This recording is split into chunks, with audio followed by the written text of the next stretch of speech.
the lower bottoms of West Oakland.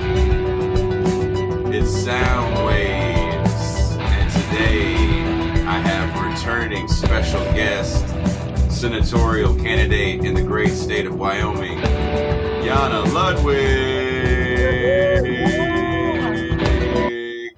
I'm back. Guess who's back?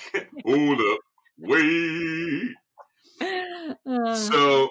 So before we get started, I have to say something. So I don't like paying to boost a Facebook post because I hate the whole algorithm thing. And as a band, as Bitter Lake as a band, one of our guitar players and I, on tour, you drive throughout this great, vast land and you have these long talks. And one of the longest talks we have is, as he calls it, cracking the code of algorithms, what to say and, what to do to not have to pay for a post or whatever. But with this show, I don't mind paying to boost a post. And apparently you can't boost posts if they're deemed political. Right. It's a gauntlet. It took us 11 months to get through that gauntlet to be able to finally post stuff. Yeah. So I finally so they mail you a code to prove you're a real person. I got the code. I went through the process again. I tried because I've been trying to post the or boost the episode we did. Oh, cool. And after I get my code to verify I'm real, it tells me no. And I'm a little ticked off because I'm like, what am I saying wrong in the title? So we're going to have to, when we title this episode, we're going to have to figure out a nice neutral title that doesn't sound like it's anything political. I think I call it like red baiting in a red state. I didn't think why that raised flags. I don't know why they had a problem with that. But they had, of all the things that I see on a daily basis that are sponsored considering Facebook changed their whole, I don't know if anybody out there ever saw this, when people were posting quote unquote fake news articles, Facebook was putting a thing on there that said this article is not real. Yeah. That's Adriel Hampton's whole deal. He's like running for governor in California, partly on the Facebook is completely fucked up platform, and it's glorious. You should check him out. I actually follow him on Twitter. Do you have you been following his podcast? No, I have not. No, he's got a podcast where he goes deep dives, including he does ones about how to kind of skirt around the whole thing. So that whole conversation you had with your bandmate, you may be able to just go and listen. It's called Adriel and the Oligarchs. And Okay. I think there were 12 episodes or something before. They're now on a break because the whole fucking world is crazy right now. Jesus, tell me about it. But yeah, you should totally check out Adriel Hampton, Adriel and the Oligarchs podcast. He is rather funny. There's a group of people that were on a Shahid campaign thread, and he was one of those people. Yeah. So that's how I know of him. No. So how are you doing in Wyoming? What is the weather like currently in Wyoming? Well, today it is almost hot and sunny. It's we're having our first actual summer-like weather right now. So my seedlings are outside sunbathing right now. They're having a glorious time without me. I'm sure it's lovely. So it's actually gorgeous today in Wyoming. I'm super happy about that because we were, we still get snow into we got snow last year on summer solstice. So, Jesus Christ. Totally. So I take all of the summer weather I can get with just glory. I remember once on tour driving through Wyoming. God, I can't remember the year. It was a wicked storm. And I remember that, how you guys have those signs on the freeway that say how strong the winds are? Yeah. And it said 80-mile-an-hour winds. Oh my God. And it started snowing. I panic. So I'm California through and through. And anytime I see rain when I'm driving, I'm like, uh-oh, time to stop driving and pull over. It's Oh raining. my God. Yeah, Like, Wyoming is not a great state to drive through if you're not from around here. oh man, it's toughing me. Any state that's toughing me up, like no bullshit. And I'm not just saying this because you're here. Is Wyoming. Because the winds are wicked, and there's like these grades you have to go up with those wicked ass winds. Oh, it is not for the faint of heart driving in Wyoming. I will say that. Yeah, totally. Totally. Yeah, it was actually interesting when it got to be like sort of early fall. We started have like all of our conversations about campaign events were like, blah, blah, blah, weather allowing, blah, blah, blah. You know? Because like you get into like November and it starts being the season where like you can't like promise people, yes, I will be there on December 30th for your thing. Like you just can't make Jesus. it, you know. I don't even know how you can even think to try to be somewhere in December out the like yeah, I don't want to get into, we can go talk about weather and cold. Yeah, but you're also from Minnesota. I am. And I spent most of my childhood in the Upper Peninsula of Michigan. So yeah, I mean, like northern climates. What gets me here though is the wind.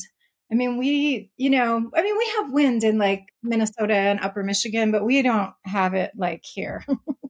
Yeah, like 80-mile-an-hour wind randomly.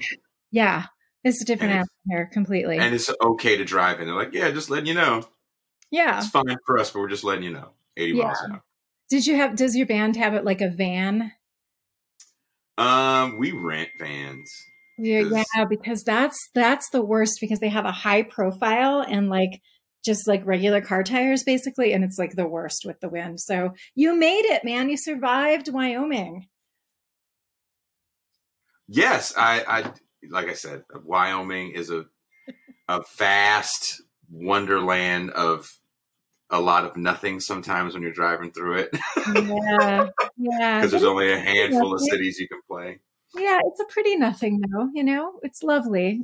And, yes, miles and miles. And 6 hours end to end. Uh-huh. Yeah. Oh, I know it. I know it well.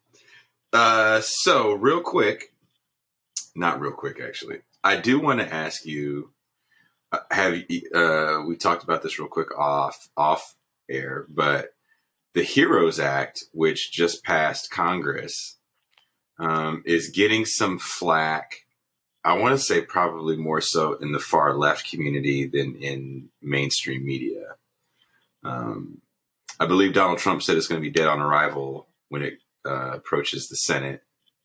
Oh yeah, Mitch McConnell's already said this isn't going anywhere, and it's hilarious some of the stuff he was complaining about. Actually, we'll talk about that. I saw some of the bullet points. I have not read through the bill. I think it's like 1,000 pages. It's like huge. Yeah. I've read. So yeah, I'm reading bullet points. I'm not going to lie and say I'm actually reading the whole bill like some people do. And what I've seen is that it's again another bill that isn't really helping people as much per se. All these acts have been real short on actually helping citizens. Mm-hmm, mm-hmm. They've been real great on helping institutions.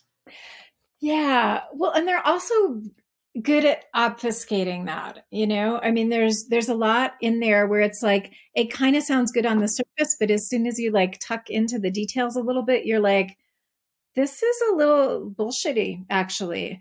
Like it's interesting, so I read two summaries and they were both on the National Law Review website, which I figured was probably accurate. There's lots of other places where you could find information. And so there was the summary that came out of the House Appropriations Committee of what the proposal was. And then there was a summary afterward of what had actually passed. And so like one of the things that they tried to get through was $175 billion in homeowner and renter assistance. And that sounds pretty good on the surface until you do the math. And like $175 billion is about like $560 per person, which is like, how is that actually going to help anybody? So that was their proposal. So this is the problem with corporate Democrats. So that's their proposal. That's where they started, which is already not very good. What they got was $75 billion just for homeowners.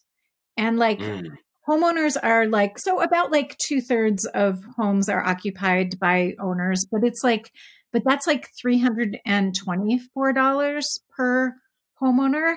And it's also racist as fuck. Like we all know that like homeownership is like one of the places where like systemic racism shows up like hugely. And so like when you cut renters out, like you're actually like literally cutting out like people of color and poor white people. Like those are the people who are mostly going to be affected by that. And so there's like nothing for us basically in there.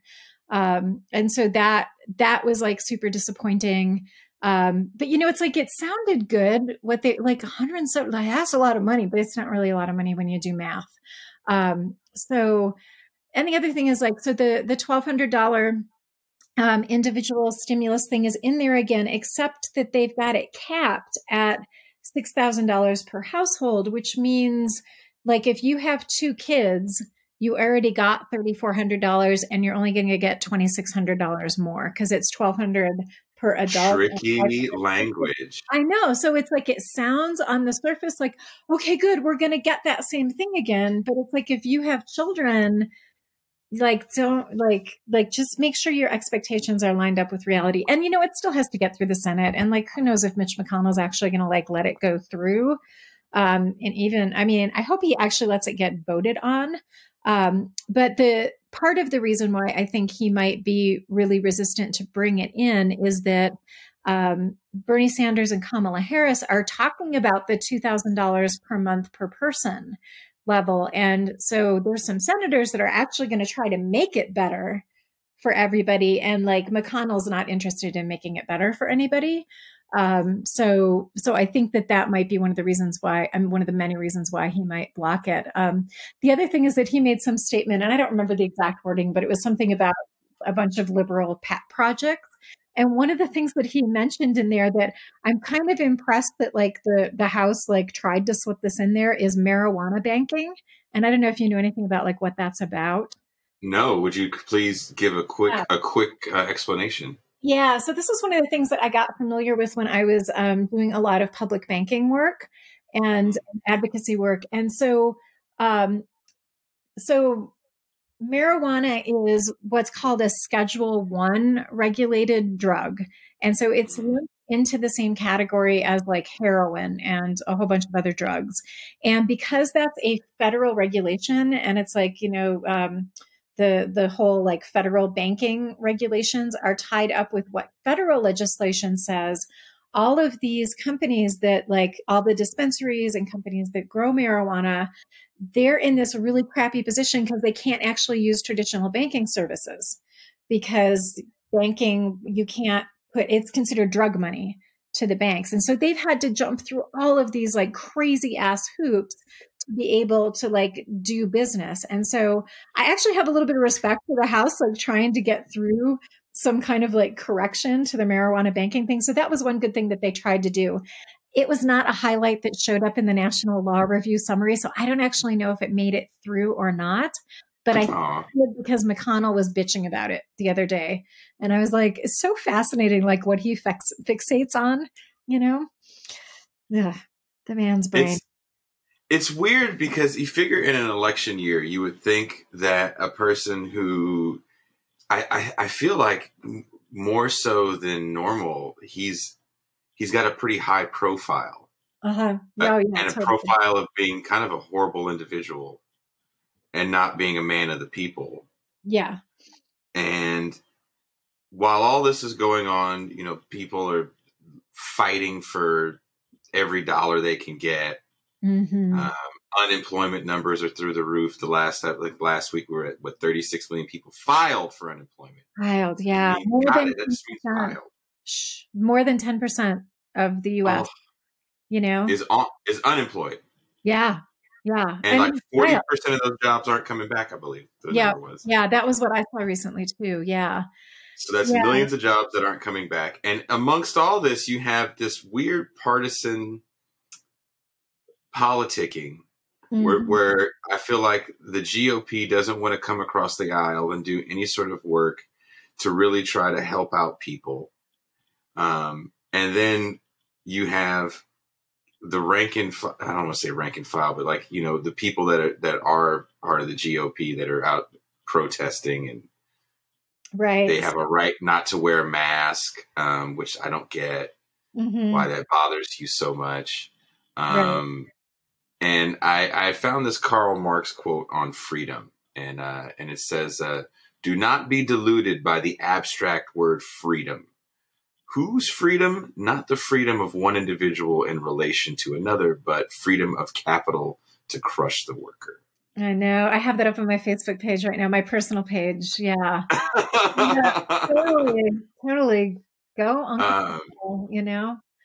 Yeah. Yeah. I mean, I feel like Mitch McConnell is like exhibit A for like why name recognition wins elections. Like, what else does this guy have going for him other than name recognition, really?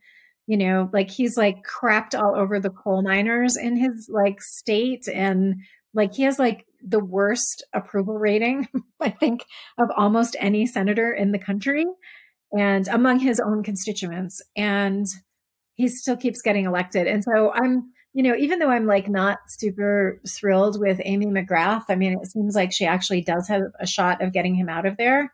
So, you know, I would definitely take, you know, corporate Democrat Republican light over Mitch McConnell, who's got so much power. Like she's going to come in as a junior senator.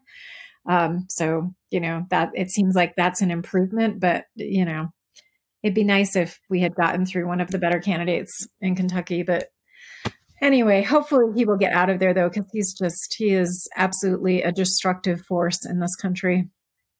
Yes. Yes, he is.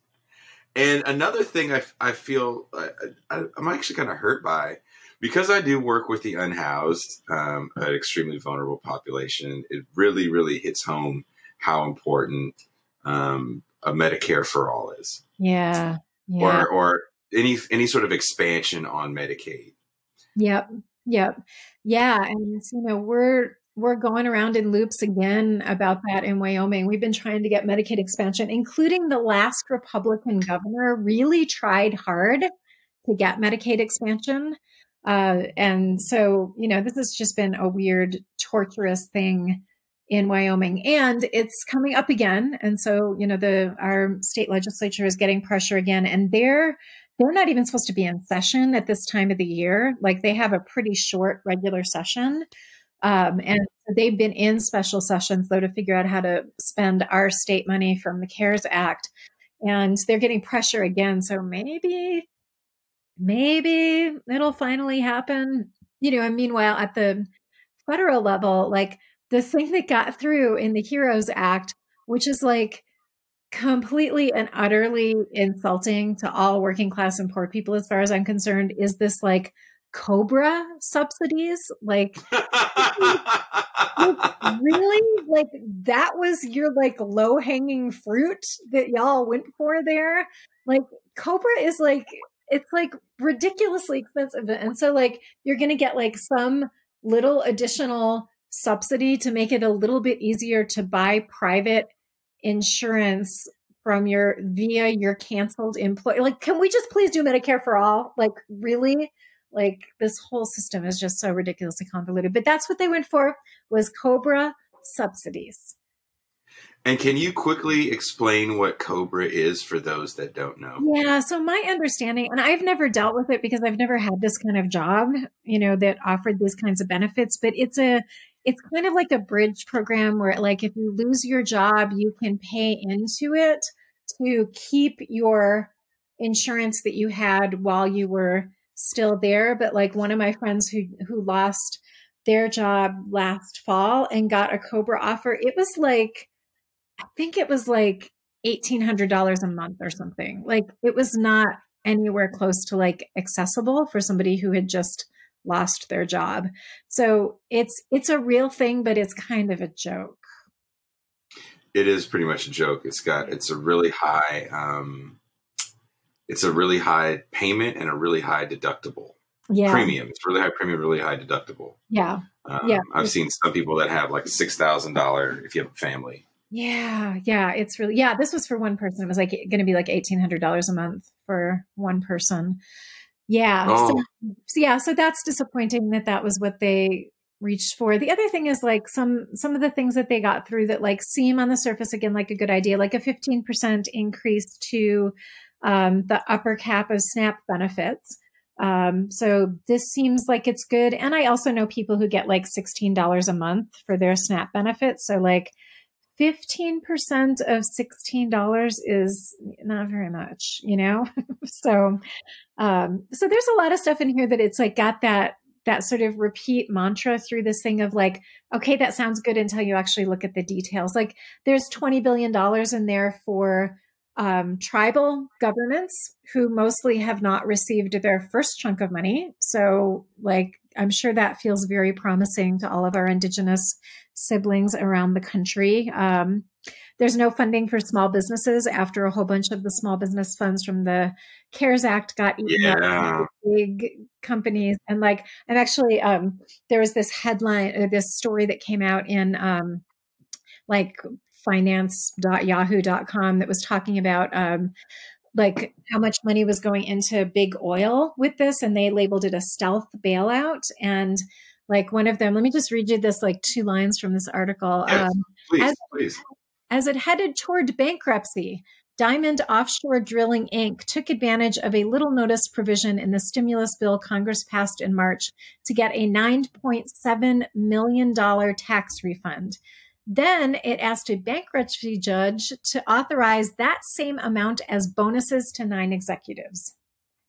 So those 2 sentences like summarize what the fuck is completely wrong with this whole who's actually getting benefit from this thing and like what is wrong with late stage capitalism. Those 2 sentences, it's like the best summary I've heard maybe ever. So yeah, horrifying, totally horrifying. And then also the White House is firing more people. Yeah. And putting more people in their place that are, how can I explain it? It feels like they're trying to just be so over the top villainous. Because like sometimes you watch movies and you're like, that's just a movie. People aren't really. You watch like Batman or something like that. Right, yeah. And corruption is always so visible. Right. And then the real life, it's not that cut and dry. Right. And now, who is this Dr. Moncrief Salawi? Yeah. I don't know how to say his name. Yeah. I hope I'm saying his name right. He's the new coronavirus czar. And he just had to divest his $10 million in stock from the pharmaceutical company Moderna, who is actually doing work on a coronavirus vaccine. Wait, he actually did it? He actually got his He actually did. He actually did divest 10 million because he came out saying, I don't know what your problem is. There's no conflict of interest here. I just happen to be elected coronavirus czar. I just happen to have this big stock interest in a company that for some reason now is going public with information about their early findings. And it's so early. So I was talking to my girlfriend about this, who works in medical research, actually. It's so early that the stuff that they're saying is extremely premature about what they're finding, because it's like they're kind of jumping into human trials. And if you read what they're saying, they're not saying much. But it's enough to get the stock price up. Right. So did the stock price went up and then sold his stuff? Was that what happened? And I'm on Business Insider, so they don't get that deep. as far as like busting out the corruption. Right. I think The Intercept's going to have to do some investigative journalism for us to really see if that's what he did.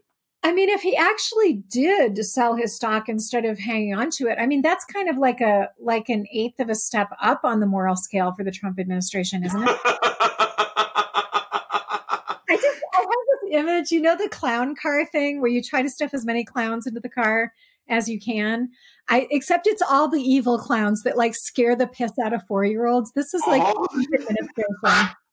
It's like, I don't know if we said this on our show or was it another show.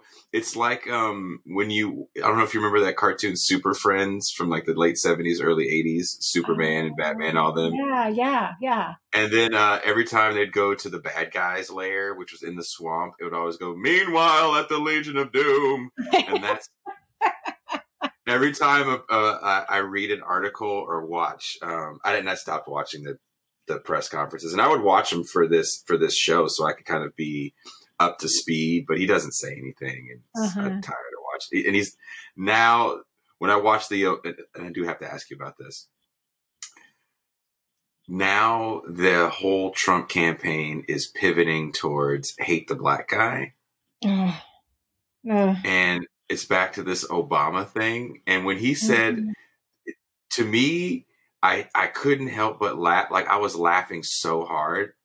I would watch the press conference where Trump said, "Well, you know, Obamagate, you never talk about it." And the reporter goes, "Well, what is it?" Excuse me. And Trump's like, "You know what it is."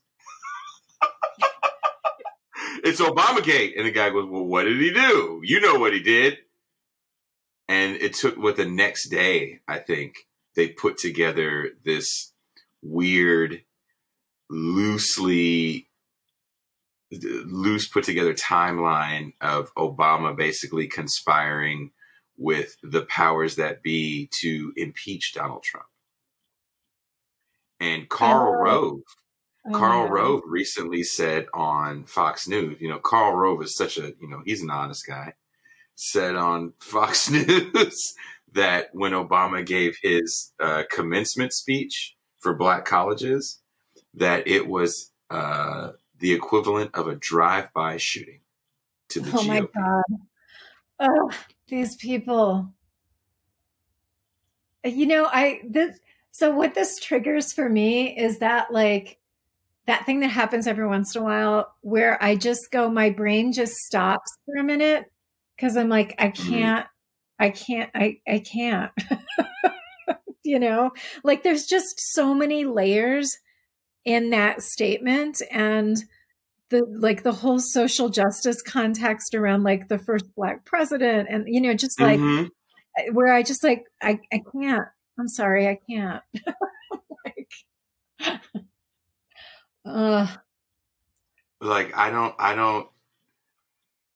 I hope that because the Trump administration, and since the GOP is kind of falling in line, I don't know if it's out of fear with the Trump administration, that it just leads to these dominoes falling, and people like yourself can I don't want to say have an easier time, but you get more.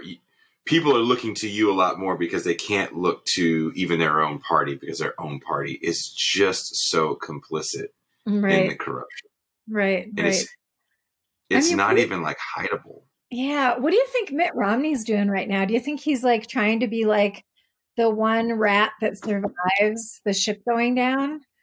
Like, he's doing a really good job of trying to like say the right thing, which is funny to me. Because Mitt Romney's got, like, you know, blood on his hands from just kind of being part of all these huge leverage buyouts that have just destroyed working class America.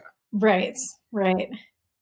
And for that dude to try to be some sort of voice of reason in the in the Republican Party is hilarious. Right. Yeah. Somebody said, like, it seems like Mitt Romney's trying to like create the like not quite so bad Republican Party. And I'm like, well, if he is, he might be the not so bad Republican Party, right? Because I'm like, they're not exactly following him right now, you know. So Yeah, yeah. it's insane. It is totally insane. And now I feel like the insanity is so bipartisan because there's really Mhm. no one, even on the Democratic side, Yeah. that's really looking out for the working class. Hmm.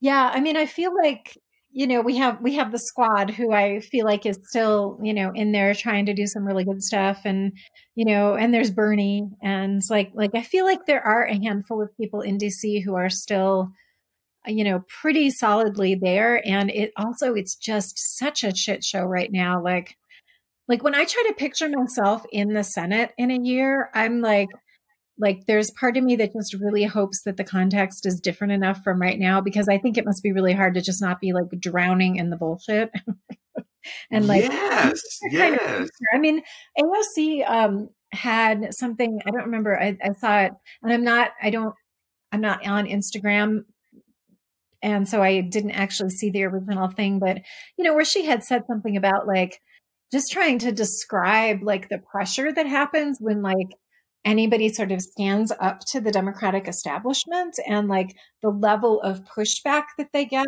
and and that it's really hard to sort out sometimes like what is just like bullshit pushback and what's actually somebody making sense, and then you don't have a lot of time to read the bills, and so and I just like it sounds really intense and really hard, you know? Oh God, yes. I think Yeah. people kind of oversimplify um, what it must be like to walk into an office because you have your ideals Right. Right. and you want to hold those ideals. Probably got you elected, especially a Right. person like AOC that kind of ran on Yeah. almost hope and change, right? Uh-huh. Mm-hmm. And you get there and then you kind of find out, oh, I this isn't Mr. Smith Goes to Washington. Like Right. Right. there's some political games you have to play to get things to happen. Right. Right. Yeah. Yeah. So I'm really hoping. I mean, if I pull this off in Wyoming, surely that is going to mean that other people have pulled it off in other places too. I keep thinking that like I won't be the only one, and Bernie will be there, so that will be helpful. I mean, as much as I wish he was going to be in the White House, the fact that I would be a senator with Bernie Sanders gives me a lot of comfort. I kind of, this people probably get mad at me for saying this. I don't like the fact that he's not in the running anymore, but I do like the fact that once the power consolidated, he was like, all right, whatever. I have work to do in the Mm-hmm. Senate. Mm-hmm. Yeah. Yeah. And for him to be like kind of, I don't want to say reaching across the aisle because Kamala Harris is technically in his party, but I mean, Kamala Harris, for 1 second in that presidential race, was looking like she actually had a shot. Yeah. Yeah. And then Tulsi Gabbard kind of obliterated her. Yeah. And I thought she was kind of just dead man walking in politics in Mm-hmm. general. And so for Mm-hmm. her to latch on to Bernie Sanders and be part of this $2,000 a month, Yeah. part of a relief package is actually kind of nice to see Mm-hmm. because I think she still has some political capital, Yeah. especially in the Black community. Yeah, for sure. And it is an interesting thing, like thinking about the like Kamala versus Halsey dynamic. And like, I find them to both be problematic and both be interesting in like completely different ways, you know? I agree. I agree. So, yeah. Tulsi Gabbard kind of weirds me out. Yeah, it's so interesting to me as somebody who is like I live in intentional communities and raised my kid in intentional communities, and she was raised in one that was like much more at the like cult like end of the spectrum of that movement. But there's definitely times where like she put something together, and I feel like, oh, I actually get what she's doing there, because I think because I have like one foot in this sort of other cultural world that like I share a little bit with her. Mm-hmm. Anyway, so I find her to be really fascinating. I mean, the fact that I feel like she can sometimes like buck the party line about things, I think is really good. And I think that's part of that, like she was raised with that like one foot outside of like sort of normal culture stuff. Um, but sometimes I'm like, why are you bucking them about that? Like, I don't quite get why you picked this moment, but I respect that you can do it, you know? So yeah, anyway, she's fascinating. And another thing I wanted to ask you, since you are a self-proclaimed socialist, Yeah. There has been no job programs, no big 33 million people filing for unemployment. Yeah. 40% of the jobs are supposed to be gone. Like they're gone for good. These jobs aren't coming back. We need more testing. We're not testing enough. In the Depression era, not the Depression era, but in the New Deal, there was a Conservation Corps that went out and planted trees, and we put 7.7 million people to work. Would you, in office, try to push for some sort of, if you were in office like right now today, would you be pushing for some sort of Conservation Corps type jobs program for people, but maybe with testing? Yes, absolutely. I mean, there's a part A and part B to that answer for me. I mean, part A, sure. is the Bernie Sanders version of the Green New Deal is basically as much an economic development and jobs program as it is some sort of like environmental program. So that's the place that I would most like to see us be pushing for those new jobs. And the other thing is that there, I do think there's testing. There's also contact tracing, which like we're not really doing much of that at all in the US. And that actually was kind of the secret weapon in some other countries for like, reducing the amount of how quickly it was spreading. And so I think there could also be a lot of work around contact tracing that we could be doing. And so there is definitely some coronavirus specific stuff. And you know what? We are going to lose a generation of medical personnel through this. And like, man, I would be making nursing school and medical school free right now if I could wave a magic wand and do something, because we are going to be really hurting when this is over in that domain. And I think probably a lot of those people also, like, I mean, not all of them are going to die, obviously, but I do think some of them are going to retire from it after this. I think there's going to be so much trauma in the medical community that we're going to have a lot of people going like, okay, I did my thing. I can't do this anymore. And so that is one place where I absolutely think it would be smart for Congress to be looking at like not only jobs creation, but like jobs development and job training stuff. So yeah, all of that. Do you think that Congress needs to start looking at, and it may not have to come in one of these bills, but just in general, at kind of going back to funding public health? Yeah, for sure. I mean, I think there is public health. I also think that one of the benefits of Medicare for All is that it would sort of simplify the non-medical stuff that the medical world has to deal with right now. And I think that that's going to free up a lot of energy in that world. And, but yeah, I mean, I think public health is huge. And, I live in a very rural state, the ruralist of states. And, our rural hospital infrastructure is bad, and it's not that there aren't, I don't mean the people working in that are bad. I mean, there's, it was already inadequate medical infrastructure in a lot of places. And the Wyoming medical community has done a really good job of creating cooperative networks between hospitals and doctors. They're sharing information really well. I mean, I think our medical community is doing really beautifully with all of this. And they were underfunded before this happened. And so I think that public health funding would be a very, very good thing for us to be doing, which is different than nationalizing the whole medical industry, which I don't quite go that far. Yes. Would you mind? You had a really cool video where you talked about the difference between Medicare for All and single payer. Oh God, what did I say? I mean, It was this the video that I just did talking about the confusion people have. Yeah, because of the term Medicare being in there. Okay, gotcha. I'm like, wait a second, what did I say? So the having us have glommed onto the term Medicare for all has created some confusion for people. So Medicare itself is a very non-ideal program.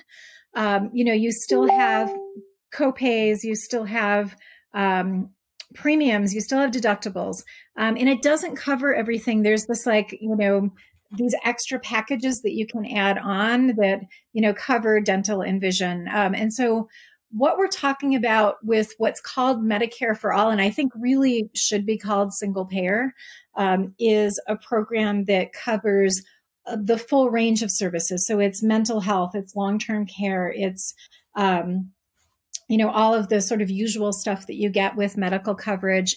And there are no copays, there are no deductibles. And the premiums, so to speak, are on a sliding scale based on your income. And if you make less than $29,000, it's free. So it's a really different animal in a lot of ways. And, we've sort of glommed onto it, I think, because Medicare is a very popular program, even though it's got its flaws. I think it was more of a branding thing than it was an accuracy thing. And I feel sort of sad and frustrated about that. And so I spent Saturday at my county Democratic Party platform convention where we took a draft that a bunch of people had put together and then had these debates about what things we were going to change in it. And we ended up in this conversation, and I had proposed going from access to healthcare, which literally means garbage. I mean, that doesn't mean like technically we all have access right now, but most people can't get it, or a lot of people can't get it. And so I said, well, I want us to go to Medicare for all. And we got into the weeds about the conversation, and somebody said, well, why don't we say single payer instead? That seems like a good compromise. And I was like, okay. Like, not at all a compromise. That's actually like stronger language than what I was suggesting, but people were more comfortable with it. And so I'm going to have to actually figure out if I want to go back to saying single payer, which I was saying for a while, or if I want to keep saying Medicare for all. But I really think it's a branding issue. I mean, if you look at Bernie's version of Medicare for all, it's basically single payer. Now, who is Tate Mullen in your state? Tate Mullen. Oh. It's the Wyoming Education. What is he? He's Director of Government Relations for the Wyoming Education Association. Oh, okay.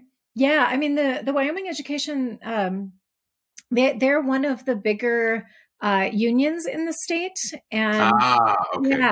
Yeah. So it's like the teachers union, basically.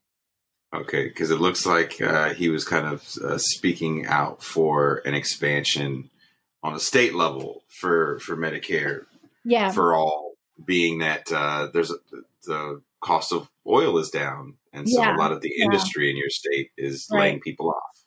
Right. Yeah. And actually what we're trying to get is just Medicaid expansion. Like Wyoming is one of the states that didn't expand Medicaid. And so there's this gap where if you're super poor, you can get Medicaid.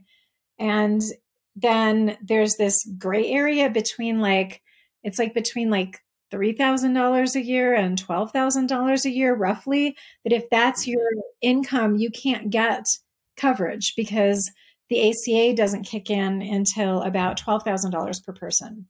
And Jesus. So we're trying to close that gap. And that's what we've been trying to get closed all this time. And so that's the thing that is once again in front of the state legislature is Medicaid expansion. So it's not even Medicare for all. Like we're not even for miles to go before we're going to be at that conversation. Oh, geez. So are you seeing the effects of all these layoffs? Oh, absolutely. I mean, I have, a whole bunch of friends who are really struggling, and people who are like, working from home for a while and their hours have been cut. A lot of people whose pay has been cut, but not their hours. Ugh, it makes me really mad. So I am definitely seeing a lot of people being affected by it. And it's taking, some people are getting their unemployment benefits pretty quickly, within a couple weeks of applying. And some people applied 2.5 months ago, and they're still waiting because there's some glitch going on in the system. So yeah, we're definitely feeling it here. Oh, that's so gross. Yeah. That is so gross.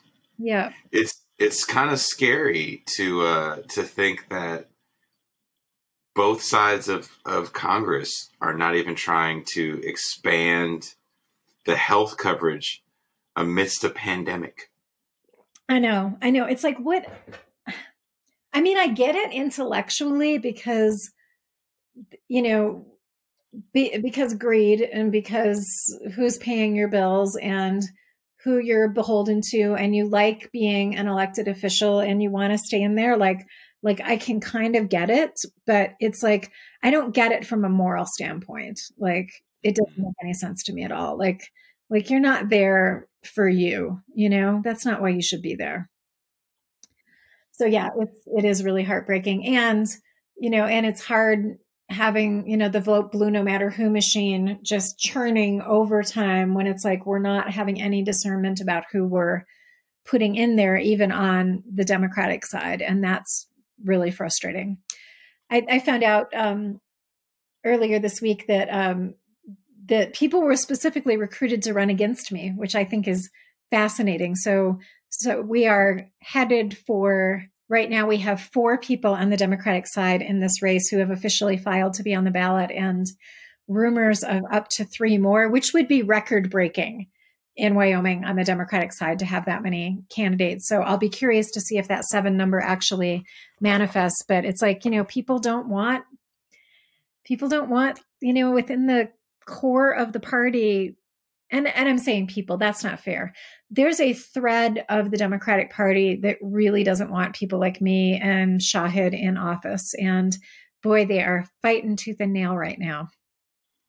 And Shahid will be on the show Friday. Is there anything you'd like me to ask him?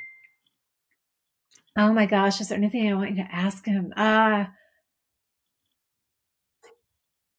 I can't think of anything I want to ask him. I want to just remind him that so many of us are inspired by him all over the country, and that so many people have stayed in our races in part because he is fighting the big fight, I feel like, in this election among the socialist candidates. So no, just all honoring to Shahid and what he's up against and what he's, he pulled off the first stage of it. So that he did. Money sending his way. Yeah, we did a lot of walking and canvassing. He did a lot of walking and canvassing and speaking, and a lot of people did a lot of good work. And it's been interesting to see how the campaign is pivoting because, people can't knock on doors right now. Right. Yeah, we are all, I've been the video making machine. I've seen that. It's like at least 2 a week. Our campaign's been putting out. And what's actually beautiful about it is that, even if I don't end up winning this seat, we now have this whole video library of what would a socialist in Wyoming do with X issue? And I actually got kind of excited the other day when I looked at, oh man, we have a lot of videos now. And so that's actually pretty exciting to have all of that articulated.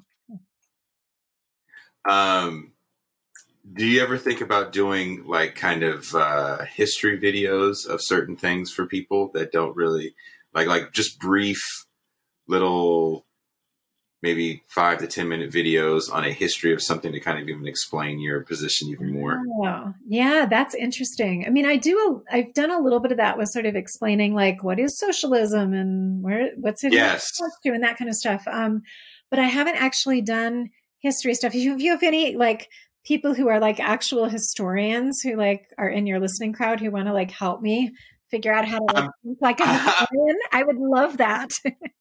I'm constantly shocked at some of the responses that I get back from people that I don't know that are professors or I'm like, oh shit. Nice. And there are some academics that definitely listen to this show that nice. Are historians. So I definitely like a socialist. I feel like almost you don't want to just read Upton Sinclair's Right. Right. Yeah. Yeah. But you almost feel like you have to do some sort of like basic education so people don't get so scared. And I do like your little kind of debate videos that you do. Oh, with Lomas and John Barrasso. The Barrasso one got picked up by whatchamacallit, Daily Kos. And so that one actually like 2,000 people watched it or something, which for my campaign is a lot. Yeah, no, that's Yeah. that's the first one I saw, and I really like the way it was put together because, again, I think when people don't understand what the word means, and they just kind of equate the word with Rocky IV, Right. and I feel like that's how you have to, especially again, I listened to that interview you did on that morning show and those calls that came in. And I think you have to start with that perspective. Like you were defending against the Red Dawn crowd. Right. Right. You know, go back and watch Red Dawn. And then I think that would like. That's funny. Like say, well, hey guys, what really is America's kind of like Superfly. Because that was who played. That was who played the Cuban. I don't know if you know that. Ron O'Neal plays the Cuban bad guy. Oh, okay. That is Superfly with a haircut because he lost that perm because he was older. Interesting. Okay. So go back. I'm not going to lie, Yana, I've watched Red Dawn probably 175 times. I think I saw it once way back and I like don't even remember it super clearly. I'm like the pop culture kind of idiot because I've never owned a television and I like lived in a place for a long time where like, I'd watch a movie every few months maybe. And so I'm like super behind on a lot of this, but yeah. That's how I explain stuff to people that like the ones that yell at you. I explain it to them through the lens of Red Dawn or Star Wars. Uh-huh. Cool. And, yeah. Star Wars, that's easy for me. Oh, you're a Star Wars person? Oh yeah. Yeah. Yeah. Star Wars and somewhat a Trekkie, but definitely like, yeah. I think I've seen all the Star Wars. Yeah. So the prequels, the first prequel that he made was like 99, I think it came out. The episode 1 is a very wordy film. And if you watch it, it's really about trade agreements and taxes. Because you have to set the groundwork of what the empire is going to be. And that could also be a talking point for you. Like, hey, right. This is what the empire did. This is how they came to be. Have you seen any of the memes where like people on the right somehow managed to twist it around so that like leftists are the stormtroopers and it's like so like it's just so they do this victimizing thing really well where they're constantly the victim, right, they're always getting shit. Oh, we never have rights. Like I have a right to not wear a mask. They're all white. Like no, I don't need to go there because Oh, Yana, did I lose you? That's not. There you go. Not the conversation with people in Wyoming. So. So I have a question. A good friend of mine, I think you might know him, Josh Snelling in Montana. Yep, I know Josh. In Billings. He wants to know about Wyo Say No. They stopped an ICE facility from being built down there.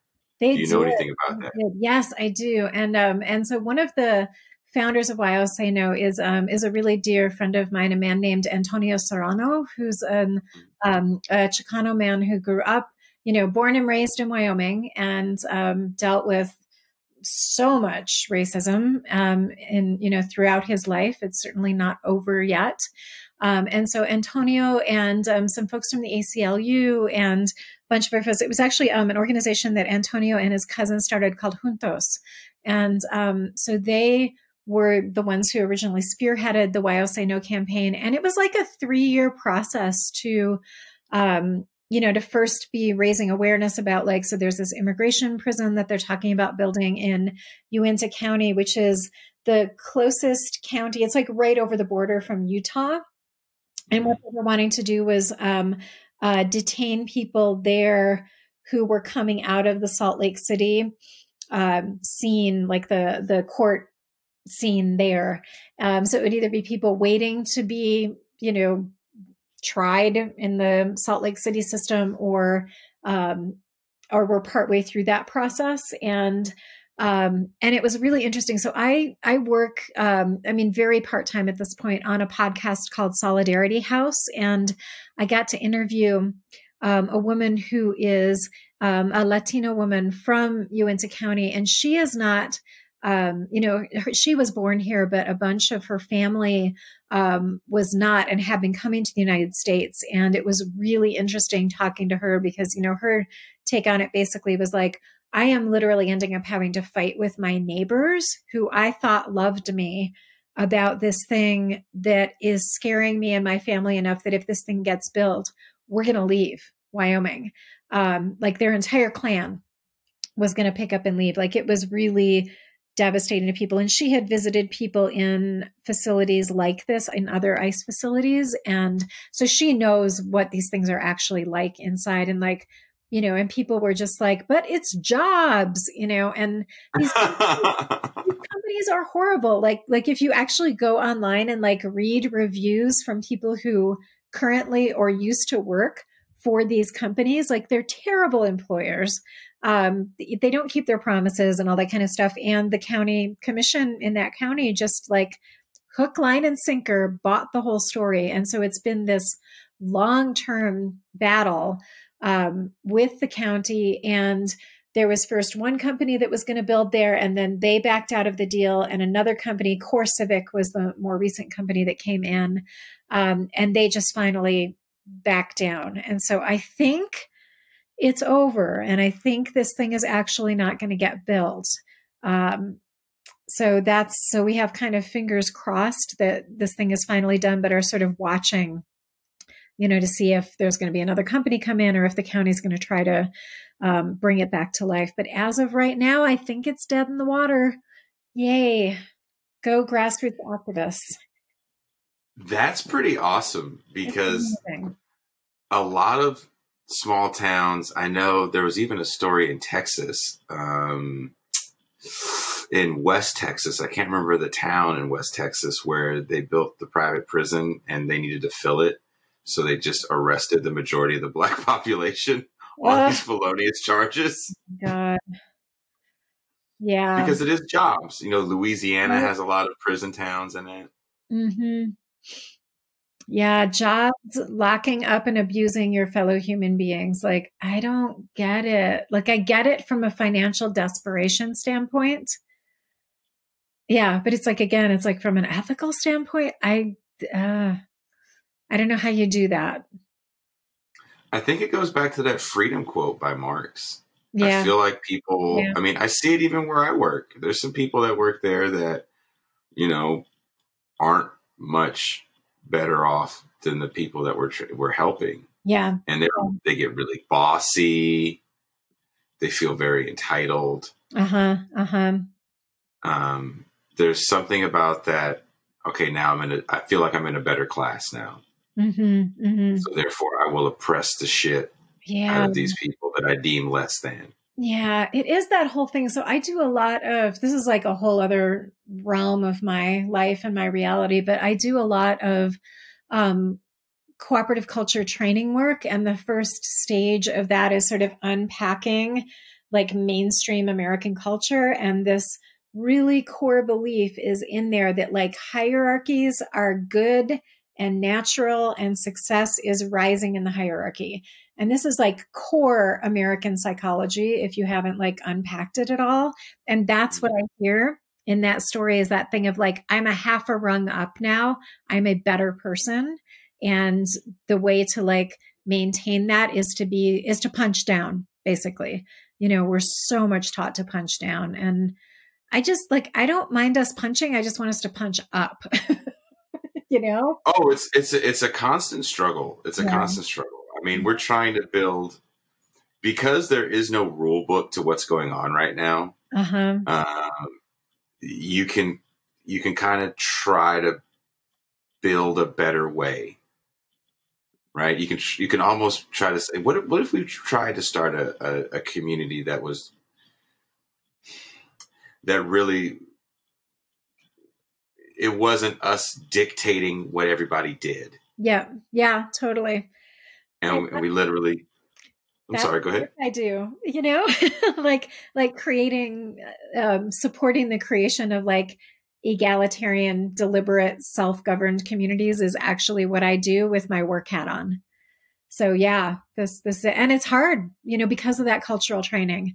The United States is the most individualistic culture in the world. Like, we narrowly beat out Australia for that. Jesus. Yeah. We're more individualistic than Australians, which is impressive. One of the most competitive, the most hierarchy, like invested, America is like the belly of the beast with a lot of this cultural stuff. And, and if you are at the bottom of the hierarchy in America, you are just fucked 27 ways over every day, And it's hard. So if you're dealing with the people at the bottom of this hierarchy, and you're trying to build this egalitarian society where, you're finding out what people do. And I'm constantly shocked every day when I have a conversation with people where they're coming from and what they do. Constantly shocked. Because people, it's so quick you fall. Yeah. And it doesn't take much. I just spoke to a man the other day that lost the use of one of his arms. And he came to me and just said, kind of randomly, I don't know why he chose me. He goes, "What do you do for writer's block?"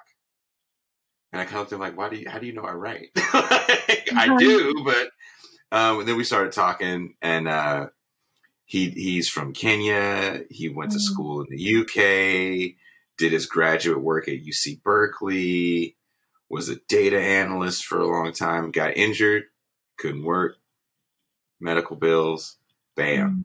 Yeah. It's that easy. Yep. And you go, damn, you have a skill. You can help people here understand. You can help us understand the data that we're collecting. You know what I mean? Right. Yeah. But it's just hard to put that kind of community together, because you have to get through a lot of pain. Yeah. To hear the real story. Yeah. Well, and I think that's part of why, this whole phrase of trauma informed is really, really important, because I think there's just so much trauma, among poor and working class people right now. And then it's exacerbated if you're queer or you're disabled or you're a person of color or you're an immigrant. I mean, there's all these things that add layers and layers to that. But I do think that, if we can't recognize the level of trauma that so many of us are in, it's really, really hard to create community, because, that trauma makes it really hard to trust and really hard to communicate clearly and really hard to even know what else is going on internally besides just the trauma, So I'm really happy to see that, like, I feel like more and more social justice spaces are moving toward that kind of a framing of things and that kind of an understanding of things. And I think we're going to have much stronger movements because of it. And, it's just going to be easier for people to get their needs met because they're going to be able to cooperate, and it's going to be safe enough in their internal world to be able to move into more of a cooperative thing with people, instead of just, trying to figure out how to get back on that, like a couple rungs up on the hierarchy, Yeah. Well, I'm going to have to lean on you for some help, because I found a woman that teaches, and there's definitely some kids that need some learning. So we're going to put together some sort of school thing inside the facility. So I might have to lean on you for some help on how I can make sense of that. Right. Yeah, well, I'm definitely happy to be a support person for stuff like that. I mean, this is what I do. When I'm not running for office, this is what I do. So, That's see, and then again, that's the thing for people like you and Shahid that are actually running for office that I don't think people understand is that you guys so come from a good place. You don't come from money, like a oh, ridiculous amount of of money, and politics is just a way. It's this the next thing you do when you have mhm. that last name or that position in life. Yeah. Yep. Yeah. I mean, for me, like politics is really about like I feel like my whole life trajectory has been how do I actually tangibly learn to care for a larger and larger circle of people? Like who I consider my people has been like steadily expanding throughout my adult life. And running for office feels like it's just the next step of that, you know? It's like, oh, now I could like take responsibility for caring for a larger group of people and like, oh, maybe I could actually take a really big jump into like taking, having some role in like caring better for this whole country, you know? I mean, that's really what it's all about when it comes down to it. And really the planet, because climate's one of my big issues. And that doesn't know any borders, even more than pandemics, climate stuff does not know borders. So yeah. I think they go hand in hand, don't they? Oh, they do. They really do. And a lot of climate people have been saying for a long time that as we move more into climate disruption, that we are going to see more pandemics, that there's a whole host of reasons why that's true. So here we are. So, question: did you watch Michael Moore's movie? I haven't. I think you asked me this last time and I still Damn it! I know. Okay, I'm going to put this on my list here right now. You can't see this because we're not on camera, but I'm going to actually like find someday next week and be like, watch. I even put a link to it on the show. Cool. So you have to watch it because the pushback that I'm starting to see in the and even read about. I read Bill McKibben's rebuttal. I think I put Bill McKibben's rebuttal on the last show we had. And I watched another gentleman named Joshua Kahn Russell that's part of, I think he's the executive director of like the wildlife. Oh, what are they called? Like the World Wildlife? No, it wasn't the WWF, but it's another, God, I got to look up what he's part of. But anyway, it's a leftist environmental group. And he actually has worked with Bill McKibben for years. And he went off on like a two-parter, hour-long each thing on the issues with the movie. Okay. All right. Well, hopefully then, like if we do this again, hopefully the next time when you ask me that question, I'll be like, yes.